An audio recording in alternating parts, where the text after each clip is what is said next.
আসসালামু আলাইকুম দর্শক বন্ধুরা, কেমন আছো তোমরা সবাই? আশা করি সবাই ভালো আছো।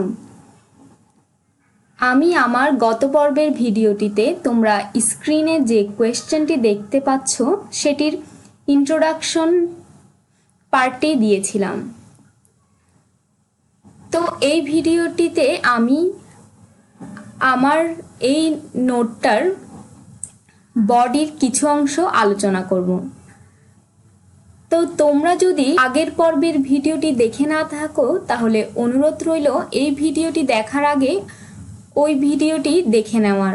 আমি গত পর্বের ভিডিওটিতে ব্রড কোয়েশ্চেন লেখার কিছু ট্রিক্স তোমাদের সাথে শেয়ার করেছিলাম।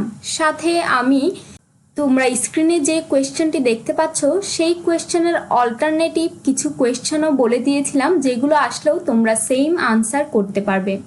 আর আরেকটি কথা আমি যেটি গত পর্বেও বলেছিলাম সেটি আজকের পর্বেও বলছি, তোমাদের সাথে আমি যেই নোটটি শেয়ার করছি এটি এমন নয় যে পুরোটি আমি বানিয়ে লিখেছি।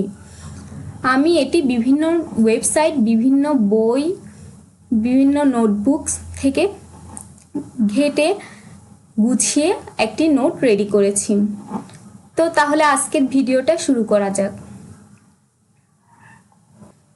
Victorian age is a watershed age in English literature. এখানে বলা হচ্ছে যে ভিক্টোরিয়ান এজ ছিল যে ইংলিশ লিটারেচারের খুবই চরম একটি মুহূর্ত, কারণ as there were the influences of classicism, Italian and British Renaissance, individualism, socialism, utilitarianism, new classicism, romanticism, modernism, materialism, and skepticism.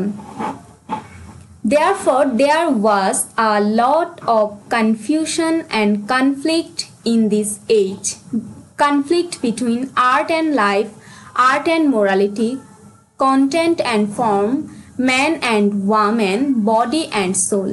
এখানে আমি ভিক্টোরিয়ান এজের আরও বেশ কয়েকটি বৈশিষ্ট্য দেখিয়েছি, যেমন classicism, Italian and British renaissance, individualism, socialism, utilitarianism, new classicism, romanticism, modernism, materialism, scepticism etcetera. এবং এই বৈশিষ্ট্যগুলোর কারণে তখন বিভিন্ন ধরনের কনফ্লিক্টের সৃষ্টি হয়েছিল। এই বৈশিষ্ট্যগুলো এখানে অ্যাড করার মূল কারণ হলো রবার্ট ব্রাউনিংয়ের অপটিমিস্টিক ফেথটা কী পরিমাণ হাই লেভেলের ছিল সেটা বোঝানোর জন্য। রবার্ট ব্রাউনিং এরকম একটা কনফ্লিক্টেড টাইমের কবি হওয়া সত্ত্বেও সে বিন্দুমাত্র হোপলেস হয়নি। তার অপটিমিজমটা ছিল রোবাস্ট অপটিমিজম, যেটা কিনা আমি গত পর্বে তোমাদেরকে বুঝিয়ে দিয়েছি। এরপরে বলা হচ্ছে Robert Browning is a cherished poet of Victorian era, has many of his poems filled with unbridled optimism, which is a very opposing feature of his age. ইন্ট্রোডাকশনে আমি বলেছিলাম যে রবার্ট ব্রাউনিংয়ের পয়েমে ওর অপটিমিস্টিক ফেথের এক্সপ্রেস হয়েছে। তো এখন আমি ওর বিভিন্ন পয়েম, যেগুলো আমি ইন্ট্রোডাকশনে মেনশন করেছিলাম, ওই পয়েমগুলো থেকে এভিডেন্স দেখাবো যে রবার্ট ব্রাউনিং কী পরিমাণ অপটিমিস্টিক ছিল, লাইফ সম্পর্কে কী ভিউ ছিল সেটা আমি দেখাবো। তার আগে আমি একজন ক্রিটিক্সের একটা কমেন্ট দিয়েছি, সেটা হলো Browning is emphatically the poet, militant, and the prophet of struggling manhood.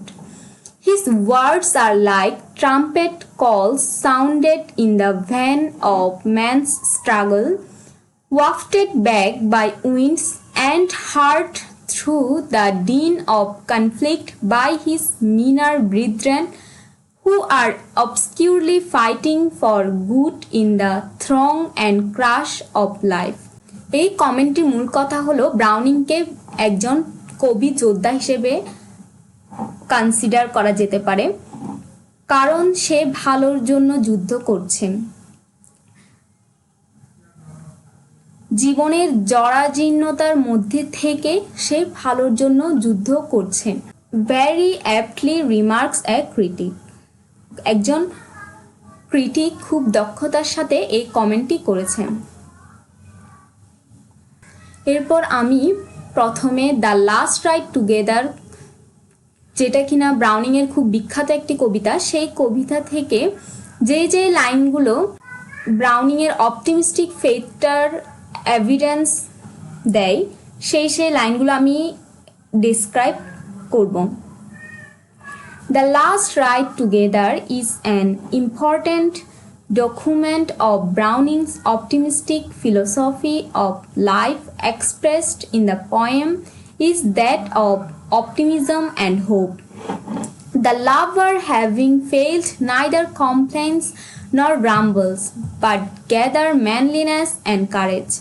এখানে দেখা যাচ্ছে দ্য লাস্ট রাইড টুগেদার হচ্ছে একটি লাভ পোয়েম এবং সেখানে যে লাভারের কথা আছে সে প্রেমে ব্যর্থ হয়ে হার মানেনি, সে বরং সে কারেজ দেখিয়েছে, সে হতাশাগ্রস্ত হয়নি। He weaves the experience, says W.T. Young, into the fabric character and imbues its resignation with new thought and resolve for new ventures. এখানে W.T. ইয়াং নামের একজন ক্রিটিক কমেন্ট করেছে যে দ্য লাস্ট রাইড টুগেদার কবিতায় Robert Browning ক্যারেক্টারটাকে এমনভাবে গড়ে তুলেছে যেখানে তার যে নতুন চিন্তাভাবনা, যেটা কিনা ভিক্টোরিয়ান এজ থেকে খুবই ডিফারেন্ট, সেই চিন্তাটার এখানে প্রকাশ ঘটেছে। Failure does not daunt the lover, for he knows that none gets complete success in life. এখানে বলা হয়েছে দ্য লাস্ট রাইড টুগেদারের যে লাভার, তাকে ব্যর্থতা দমিয়ে রাখতে পারেনি, কারণ সে জানে যে কেউই জীবনে পরিপূর্ণ সফলতা পায় না। এই লাইনটির মধ্য দিয়ে মূলত ব্রাউনিংয়ের অপটিমিস্টিক ভিউটাই প্রকাশিত হচ্ছে। No man, no matter whether he is a statesman or a soldier or a poet or a musician or sculptor, succeeds in achieving what he strives for. কোনো মানুষই, সে যেই হোক না, সে হোক একজন স্টেটসম্যান, হোক একজন সোলজার বা পয়েট বা মিউজিশিয়ান বা স্কাল্পটর, যে পেশারই হোক না কেন, সে সফলতার জন্য লড়াই করে ঠিকই, সে সেটা পাওয়ার জন্য লড়াই করে ঠিকই, কিন্তু পরিপূর্ণ সফলতা কখনো পায় না, যেটা এই দুইটা লাইনের মধ্যে প্রকাশ পেয়েছে। Look at the end of work, contrast the pity done, the undone vast. According to Browning, the evils of life, failures, frustrations, disappointments, etc. are necessary for the perfection and purification of man. Browning failure, frustration, disappointment এগুলো নিয়েও হতাশ হয়নি, বরং ও বলেছে যে এগুলোর একজন মানুষের জীবনে খুবই প্রয়োজন। একজন মানুষকে পিউরিফাই করার জন্য, একজন মানুষকে পারফেক্ট হওয়ার জন্য এই ইভিলগুলা, এই জীবনের ইভিলগুলা, যেগুলো কিনা ফেইলিউরস, ফ্রাস্ট্রেশন, ডিসঅ্যাপয়েন্টমেন্টস, এগুলো খুবই প্রয়োজন। Failures strengthen the mind and thereby help in his spiritual development. ব্রাউনিংয়ের মতে ফেইলিউর একজন মানুষকে শক্ত করে এবং সেটার কারণে তার স্পিরিচুয়াল ডেভেলপমেন্ট হয়। The rejected lover console himself in a bold and daring manner and his words breathe and atmosphere here of optimism. The last ride টুগেদারের লাভারটা খুবই বোল্ডলি নিজেকে বুঝ দিয়ে নিয়েছে এবং তার কথার মধ্যে অপটিমিজম প্রকাশ পাচ্ছে, যেটা কিনা এই দুইটা লাইনের মাধ্যমে বোঝা যাবে। Fail I alone in words and deeds, why all men strive and who succeeds. The wonderful example of Browning's psychological insight into the lover's mind is to be found in the line, who knows but the world may end tonight. ব্রাউনিংয়ের wonderful একটা উদাহরণ এই লাইনটিতে দেখা যাচ্ছে যেটা কিনা সে লাভারের মাধ্যমে প্রকাশ করেছে। কে জানে পৃথিবীটা হয়তো আজ রাতের মধ্যে হয়তো শেষ হয়ে যেতে পারে। Every lover who has been jilted by his lady love wishes that the world should be destroyed by some calamity so that he may be spared the pangs of separation.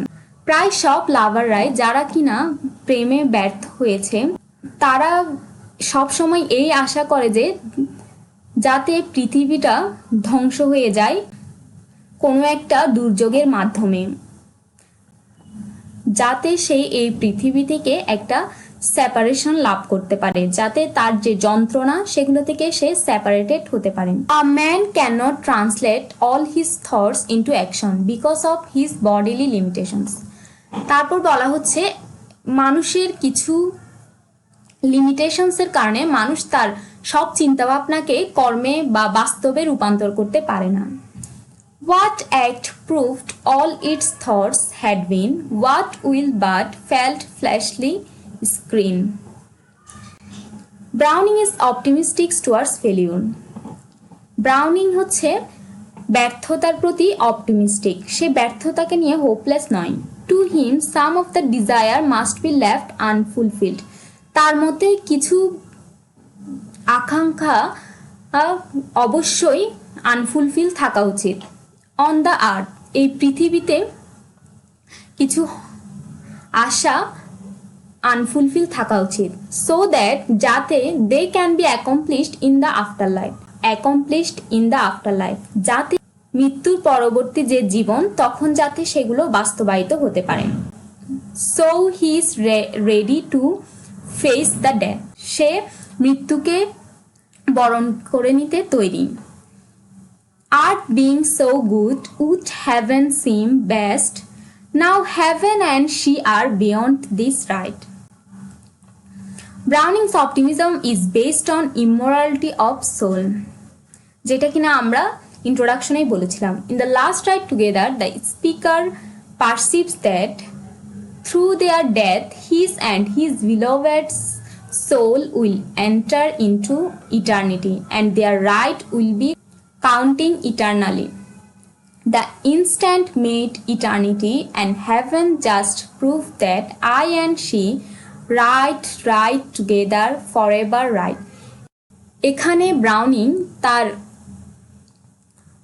প্রেমের ব্যর্থতা নিয়ে তো হতাশ হয়নি, বরং সে আশা করছে যে যদিও বা তারা এই পৃথিবীতে একত্রিত হতে পারেনি, কিন্তু মৃত্যুর পর তার এবং তার বিলোভেডের সোল একসাথে একত্রিত হবে, যেটা কিনা ইটারনালি একত্রিত হওয়া, তারা সব সময়ের জন্য একত্রিত হয়ে যাবে। Through his philosophy, he also established a concept of supreme power God. তার ফিলোসফির মাধ্যমে সে গডের যে সুপ্রিম পাওয়ার সেটাকেও এস্টাবলিশড করেছে। According to his wish God controls the whole universe, তার মতে গড পুরো ইউনিভার্সকে কন্ট্রোল করে। He says if God gives us all pleasure on the earth then will be no value of heaven for us. তার মতে god যদি আমাদেরকে পৃথিবীতেই সব আনন্দ দিয়ে দেয় তাহলে হেভেনের কোনো ভ্যালিউ থাকবে না, তাহলে হেভেনের মর্মটা আমরা বুঝবো না। এভাবেই দ্য লাস্ট রাইড টুগেদারে ব্রাউনিং তার অপটিমিস্টিক ভিউটা প্রকাশ করেছে। আর দর্শক বন্ধুরা, তোমরা হয়তো দেখতে পাচ্ছ আমি এখানে দ্য লাস্ট রাইড টুগেদার থেকে সেই লাইনগুলো ইনক্লুড করেছি যে লাইনগুলো তার অপটিমিস্টিক ফেথটাকে এক্সপ্রেস করছে। আমি এখানে কবিতার সব লাইনগুলোই ইনক্লুড করে দিইনি। আমি এমন সব কথাবার্তা এখানে লিখার চেষ্টা করেছি যেগুলো আমার কোয়েশ্চেনের সাথে কানেক্টেড। তোমরা ট্রাই করবে তোমাদের কোয়েশ্চেনের আনসারে বেশি বেশি কোটেশন ইউজ করতে, কারণ কোটেশন ইউজ করলে তোমার প্রতি টিচারের একটা পজিটিভ ধারণা সৃষ্টি হয়, কারণ তারা বুঝতে পারে যে তুমি এই কবিতাটা খুব ভালোভাবে পড়েছো, যার কারণে তুমি এই কবিতাটার কোন অংশ নিয়ে এই নোটে অ্যাড করতে হবে সেটা তুমি বুঝতে পেরেছো, করতে পেরেছো। তাই চেষ্টা করবে বেশি বেশি কোটেশন ইউজ করার। আমি আমার আগামী ভিডিওতে ব্রাউনিংয়ের আরও 2টি কবিতা যেগুলো তার অপটিমিস্টিক ভিউর প্রমাণ দেয়, বিভিন্ন এভিডেন্স দেয়, সেগুলো আলোচনা করব।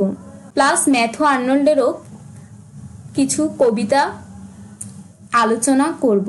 আর আমার ভিডিওটি যদি ভালো লেগে থাকে সবাই আমার চ্যানেলটিকে সাবস্ক্রাইব করবেন, লাইক করবেন, শেয়ার করবেন এবং আপনাদের যদি কোনো টপিকের নোটের প্রয়োজন হয় তাহলে আপনারা কমেন্ট করে আমাকে জানাবেন। আমি ইনশাল্লাহ সেই টপিকের উপর নোট রেডি করে আপনাদের সাথে শেয়ার করার চেষ্টা করব। আজ এ পর্যন্ত। আল্লাহ হাফেজ।